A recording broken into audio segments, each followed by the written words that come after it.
Thiruvananthapuram Akkulam tourist വില്ലേജിലെ മരമുറി DTPCക്കും വിജിലൻസിനും പരാതി നൽകി BJP. ആക്കുളത്ത് നടക്കുന്നത് ഗുരുതരമായ ക്രമക്കേടാണെന്നും സമഗ്രമായ അന്വേഷണം ഇക്കാര്യത്തിൽ വേണമെന്നുമാണ് ആവശ്യം. 24 ആണ് അനധികൃത മരമുറിയുമായി ബന്ധപ്പെട്ട വാർത്ത പുറത്തുകൊണ്ടുവന്നത്.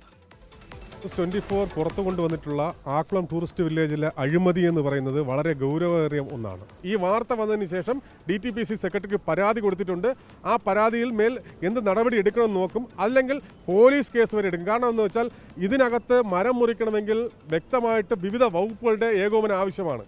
ഈ വിഷയം രാഷ്ട്രീയപരമായിട്ടും നിയമപരമായിട്ടും വിജിലൻസ് കോടതിയെയും വിജിലൻസിനെയും ഉൾപ്പെടെ നമ്മൾ സമീപിച്ചുകൊണ്ട് ഈ അഴിമതി അങ്ങറ്റം ഏതറ്റം വരെ പോയിട്ടുണ്ടോ അത് പുറത്തു കൊണ്ടുവരാനുള്ള എല്ലാ നടപടികളും സ്വീകരിക്കും.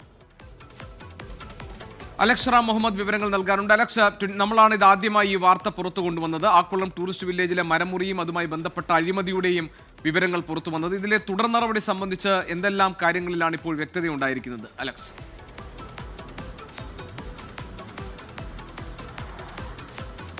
GK, ആക്കുളം ടൂറിസ്റ്റ് വില്ലേജിൽ നടന്ന അനധികൃത മരമുറി അടക്കം അത്തരത്തിൽ വ്യാപകമായ ക്രമക്കേടുകൾ ആക്കുളത്ത് നടക്കുന്നു എന്നത് BJP ആരോപിക്കുന്നുണ്ട്. BJP ഈ വിഷയം, നമ്മുടെ വാർത്തയ്ക്ക് പിന്നാലെ BJP ആ വിഷയം രാഷ്ട്രീയമായി തന്നെ ഏറ്റെടുത്തിട്ടുണ്ട്. നിയമപരമായ പോരാട്ടവും അതുമായി ബന്ധപ്പെട്ട അന്വേഷണം സർക്കാർ പ്രഖ്യാപിക്കുന്നതുവരെ തുടരുമെന്ന് BJP നേതാവ് വ്യക്തമാക്കുകയും ചെയ്തിട്ടുണ്ട്. BJPയുടെ ജില്ലാ ഉപാധ്യക്ഷൻ RS രാജീവ് ഇതുമായി ബന്ധപ്പെട്ട് DTPCക്കും വിജിലൻസിനും പരാതി നൽകിയിട്ടുണ്ട്. ഇനി പോലീസിന് കേസ് നൽകുന്ന കാര്യവും പോലീസ് കേസ് നൽകുന്ന കാര്യം കൂടി അവർ ആലോചിക്കുന്നു, BJP ആലോചിക്കുന്നു എന്നാണ് അവർ വ്യക്തമാക്കിയിട്ടുള്ളത്. സമഗ്രമായ അന്വേഷണമാണ് BJP ആവശ്യപ്പെടുന്നത്. അത് മാത്രമല്ല, ഈ മാനേജർ ദീപ കെ വാസ് താൽക്കാലിക ജീവനക്കാരിയാണ്. അവർക്കെതിരെ പോലും ഗുരുതരമായ ആരോപണങ്ങൾ BJP ഉന്നയിക്കുന്നുണ്ട്. ഈ ആക്കുളം ടൂറിസ്റ്റ് വില്ലേജുമായി ബന്ധപ്പെട്ട കൊട്ടേഷൻ മരാമത്ത് പണികൾക്ക് കൊട്ടേഷൻ ക്ഷണിക്കാതെ തന്നെ ചില ജീവനക്കാരുടെ പേരിൽ ടെൻഡർ നൽകി ആ തുക അത്തരത്തിൽ അഴിമതി കാണിക്കുന്നു, വലിയ അഴിമതി അവിടെ നടത്തുന്നു എന്നാണ് വലിയ ആരോപണമായി അവർ ഉന്നയിക്കുന്നത്. അതിലടക്കം കാര്യമായ അന്വേഷണം വേണമെന്ന് BJP ആവശ്യപ്പെടുന്നുണ്ട്.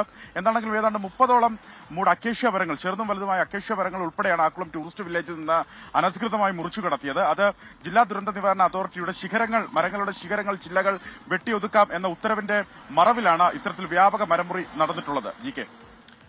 ശരി, അലക്സ് റാം മുഹമ്മദാണ് വിവരങ്ങൾ നൽകിയത്. ആക്കുളം ടൂറിസ്റ്റ് വില്ലേജിലെ മരമുറിയുമായി ബന്ധപ്പെട്ട കാര്യങ്ങളിലെ തുടർ നടപടിയിലേക്ക് കടക്കുന്നു. അതിന്റെ വിശദാംശങ്ങളായിരുന്നു അലക്സ് നൽകിയത്. ഈ വാർത്ത ആദ്യമായി പുറത്തു കൊണ്ടുവന്നത് 24 ആണ്.